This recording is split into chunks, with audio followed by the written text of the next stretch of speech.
News, W5. It tastes like mine in my mouth. It's like you're chewing on copper. Dangerous smoke from a century-old smelter. Whatever's in the air is gonna come down. I wasn't able to breathe. I had pain. You want to believe that the government wouldn't let an industry pollute an entire community? And I've been dreaming about doing this for as long as I can remember.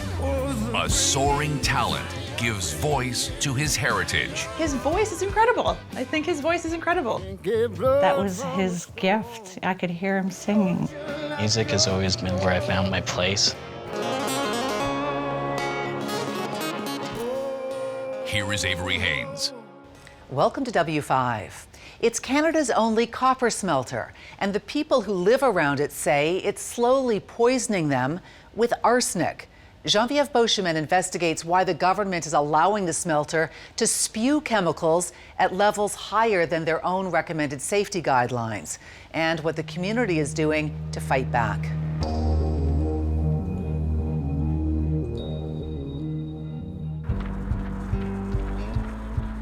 A daily run is part of Mireille Vincelet's routine. It helps relieve stress, she says, though often now she can't escape the fear of a threat in the air. When I go out running and the air quality gets bad and I have difficulty breathing, I have to come back and take my puffers to continue. Mireille developed asthma as an adult and wonders if what looms on the horizon here is to blame. This is Rouyn Noranda, 600 kilometres northwest of Montreal. The smokestacks of Canada's only copper smelter have pumped out pollution here for nearly a century. The Horn smelter is currently owned by international conglomerate Glencore and towers over a quaint town known for its lively arts, culture, and festivals. When you live here and you see all the sense of community, how is it great to live here, how it's nice, except for the smelter. People living closest to the smelter have a higher cancer rate, a shorter life expectancy, and a higher proportion of underweight births than the average Quebecer. And they can't help but suspect the smelter may be to blame. The lake in front of Mireille's home is a winter playground for her son and daughter, but contaminated sediment lies beneath the ice and snow. What scares you most about what could happen with your children? I'm scared because what they've been exposed to, it will never be erased, so it could affect their health in the future. The smelting process to extract nearly pure copper spews a cocktail of heavy metals into the air: cadmium, lead, mercury, and arsenic. Whatever's in the air is gonna come down. Dr. Corin Mann is a professor at McGill University who studies the links between arsenic and cancers. Can you detail for us what the health impacts are of arsenic in the air? We know for sure that arsenic is a human carcinogen, as a class 1 carcinogen, which means it's almost definitely causes cancer in humans. But arsenic probably does a lot more than that. It's a really interesting metal from the scientific perspective because it's known to cause things like diabetes and cardiovascular disease. Do we have enough human samples already? Dr. Mann has proposed a study to examine lung cancer rates in Rouyn Noranda and exactly what those patients were exposed to. The cancer rates, when you look at the information that the government has given, they are above the threshold right at this moment. They're certainly higher than the rest of Quebec, and it actually seems like the smoking rate is lower. So you would potentially expect fewer lung cancer cases than what we see. So there's probably something else going on, and we're going to test the hypothesis that it's the metals that are contributing to that. No one disputes heavy metals escape from the smelter. But the question dividing Rouyn Noranda is whether those metals are emitted in dangerous amounts and poisoning the neighbors. No, says Glencore's environment manager Marie-Élise Vigé, who gave W5 a tour of the plant. The levels are on the normal side. It's a safe environment, so I feel very comfortable raising my children here. I'm actually from Montreal. I've moved here almost 15 years ago, have my 2 children, and I feel very safe here. You're saying that it's safe. They say, I don't want my child to be exposed to 4 times the amount that they're exposed to. There's no possible link to you between low birth weight, high cancer rates, shorter life expectancy in Rouyn Noranda and the smelter. Actually, Rouyn Noranda has a higher life expectancy than anywhere else in the region. It's 5 years less than the Quebec average, though. Not for all neighborhood. Even the public health said it in their statement. There's no link between the two. There's a lot of different factors. Well, they didn't say there was no link. They said we can't establish a direct link, of course, right? Yeah. Exactly. In 2011, Quebec set a safety standard capping arsenic emissions from plants at 3 nanograms per cubic meter of air. It is the strictest limit in the world. But Glencore is way above that, emitting at least 15 times that amount. That's not against the rules. The smelter has an exemption based on a grandfather clause, so it's up to Quebec to approve how much the smelter emits each year and to set a special limit. Over several decades, studies have looked into residents' exposure and health effects. To Mireille, the bombshell report came in 2019. Quebec Public Health tested the nails of children living near the smelter, including her own. It's the result for my little boy when he was 2.5 years old. So then you see this number. So that's, what, 410? Yeah. It was a shock. And for my girl, if you look at the other page, you have my girl, it's 1,300. The study concluded her daughter's nails had 13 times more arsenic than those of children living in a nearby community. Her son's levels were 4 times higher. I felt guilty of raising my children here, but after that, I was mad at the government. I was thinking they were protecting us, and I was very mad they didn't. Overall levels in children growing up next to the Horn smelter were 4 times higher. How bad is that? Is that as bad as it sounds? It's bad. For those children that had particularly high levels, there's concern. Mireille has lived in Rouyn Noranda her entire life. It looks like when you're walking here, it's the kind of place you think you're going to have pure fresh air, right? Yeah, if you could look that way, wow, it's interesting. If you look that way, you can see the chimney, and now you're not so sure it's pure air. The smelter is an economic powerhouse. It adds $500 million to Quebec's gross domestic product each year. But the site was a forest when a prospector struck gold here in 1921. A company called Noranda set up shop, giving its name to the town it founded for workers. If you think about the history of the smelter, it's almost 100 years old. It built the city. Now, if you were to build a new smelter, you wouldn't build it in the middle of a city. You would build it further away. Half a century later, metal deposits dried up and the mines shut down, but the smelter continued operations, refining copper from other mines. Today, 15% of the Horn smelter's production relies on refining copper from electronic waste like old cell phones. Experts say that recycling process emits dangerous byproducts. The problem is that when you take the copper out, then your leftovers, or the stuff that's there, is not necessarily stuff you want to keep. And in the case of the Horn smelter, some of that ends up going up into the air and distributing around in the neighborhoods in the area. Air pollution was once obvious in Rouyn Noranda. Clouds of bright yellow gas escaped from the smokestacks. In 1978, a high concentration stripped paint from nearly 3,000 cars. And the company reimbursed residents for corrosive damage to their vehicles. But the smelter produced a fix. It opened a plant to trap most of that gas before it escaped. The air was really better, so we figured it would be safe now.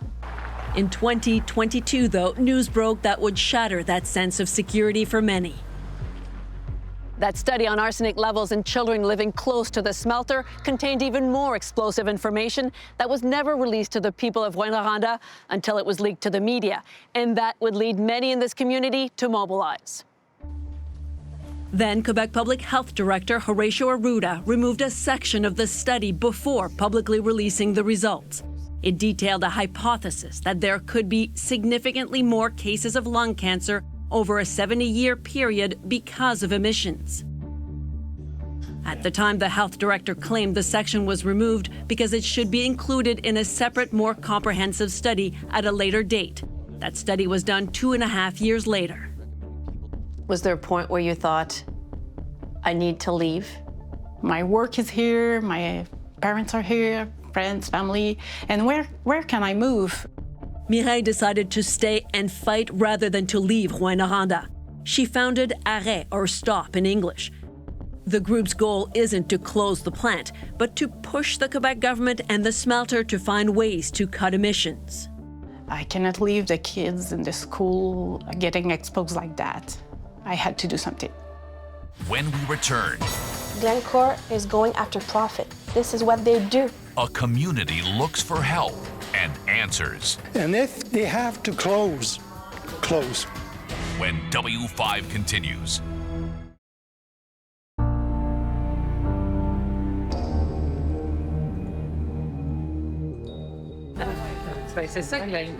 How many of you are feeling a certain amount of anxiety linked to the smelter?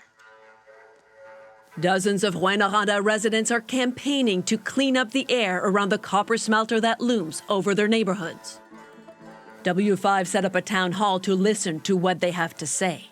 When I learned the result from my children, I was in a big shock because, sorry. I was a fool for all those years, raising them here. It's really distressing to live in that kind of a place where we don't care about people. It's hard on us. And last year I found that very, very hard. I had to stop listening to the news. Tell me about the tensions. There are tensions in the community about this? Well, there are tensions. Like you're asking, there's some people that would keep the mine even if they were going to die in it the next day, you know? We want to fight until they respect the norm. That's it. And if they have to close, close. I don't know. I have a mixed feeling because I'm worried about my own health. Sylvie Nicole lives less than half a kilometer from the copper smelter called the Horn Foundry. I went to the hospital because I was in bad shape. I wasn't able to breathe. I had pain when I was breathing and everything. That was the summer of 2022. Doctors diagnosed Sylvie with 2 separate lung diseases. I cannot say that I'm sick because of the foundry. That has to be clear, because if I say that, it's like saying something that I cannot prove. Nobody will pay for the study to prove that, but we have some serious indication of the consequences of the pollution of the smelter. Sylvie has never been tested for heavy metals exposure, and although our methods and procedures have limitations, W5 collected her fingernails to test for lead, mercury, cadmium, and arsenic. We also collected the nails of Mireille Vincelette and her 2 children to compare the results to their past tests. While Sylvie insists she isn't making the link between her lung conditions and the smelter, the fear of pollution that could worsen her health now shapes her daily life.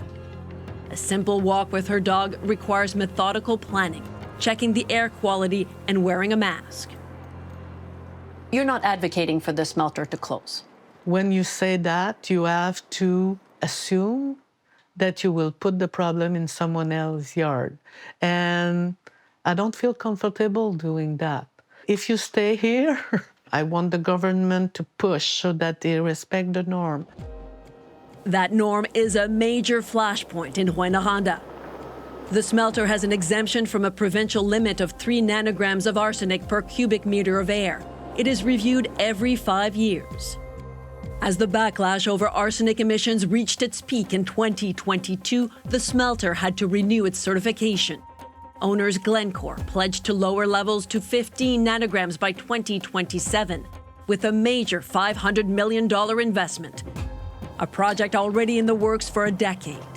Currently, we're even testing how good the airflow is, and it's so tight and it even sucks in the air around it. Glencore's plan to reduce arsenic will take 5 years. That's too little, much too late, according to Sylvie, still pushing for 3 nanograms now. It's funny, still people ask me that, yeah, like you're sick, your lungs are not in shape, and you're living in Rouyn Noranda, what is the idea? And I say, if you love something, you want to protect it. So I don't want to leave Rouyn Noranda, I just want Rouyn Noranda to be better. So everything is a reminder. Laurie Paquin says she had no choice but to leave Rouyn Noranda, a city she once loved. She found refuge in Quebec City, where she says she can finally breathe. What do you like about living in this area? It's a new chapter for me, a new start. I like that there are all those little shops that I like I get my bread right there. The smell of fresh baked bread is a far cry from what Laurie describes as the taste of Rouyn Noranda. She lived there for 7 years. I taste the mine in my mouth. You know, people in Rouyn say, "Ça goûte la mine." It tastes like mine in my mouth. But everyone kept saying... Describe that taste of metal, taste of what? Yeah, it's like you have a penny in your mouth. It's like you're chewing on copper. That bad taste in her mouth raised red flags, but at first the locals in Rouyn Noranda were reassuring. Everyone kept saying, "Oh, it's perfectly safe." It used to be so much worse. If you want to believe that, the government wouldn't let an industry pollute an entire community. That community wouldn't even exist without the smelter, says company general manager Vincent Plante. The Rouyn smelter is part of the DNA here of the city, you know, the community. I mean, it's a legacy. It's 100 years company. Everything started here with the smelter, so I think we should be proud of that. Plante says Quebec public health studies that showed high levels of arsenic in fingernails should be taken with a grain of salt.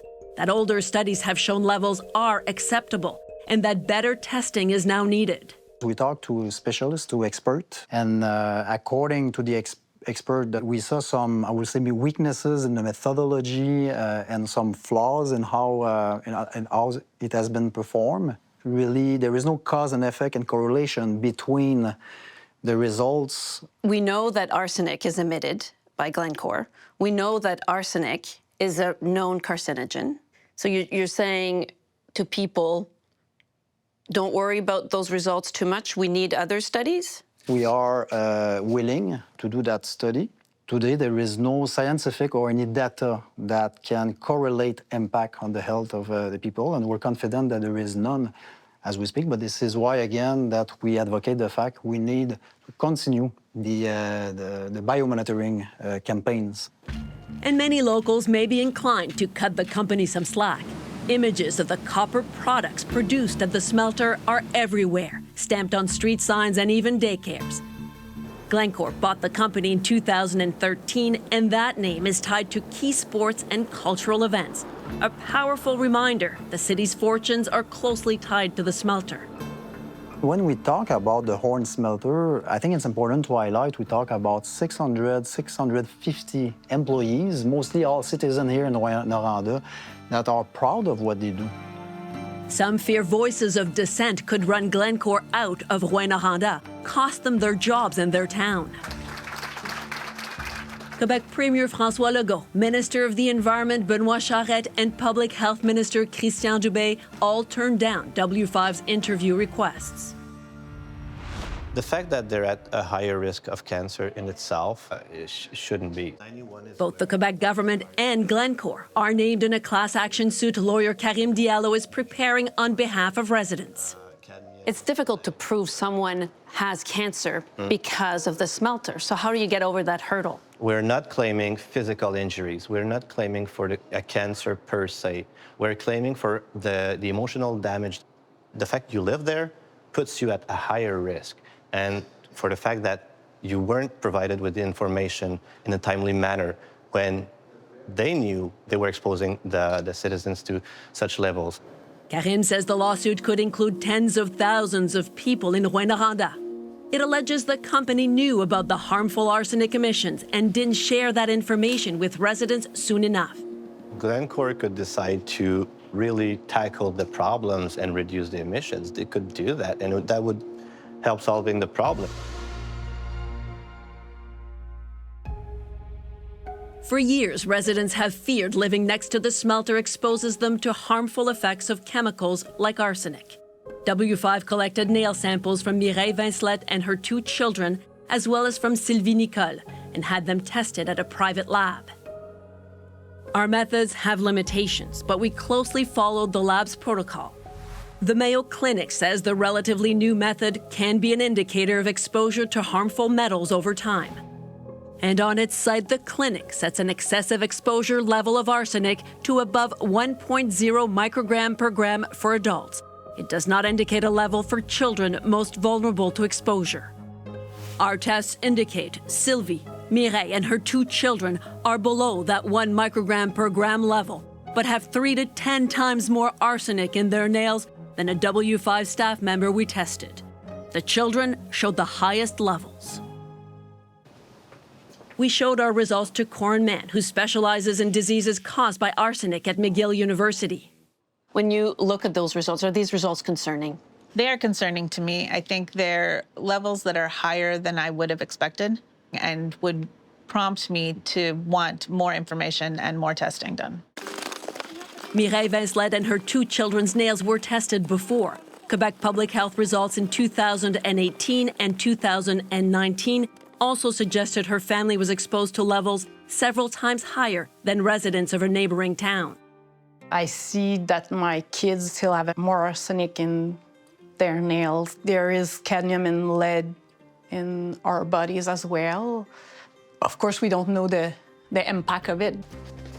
We also presented our results to Sylvie Nicole, who suffers from chronic lung conditions. This was the first time she was tested for heavy metals, and the lab found her results higher than a W5 staff member who was also tested. What do you make of those results? Well, I don't know. It's sad. I don't want to go crazy and say, oh my God, I won't go out anymore and I won't do that anymore. And I will continue to take care of myself and be careful, but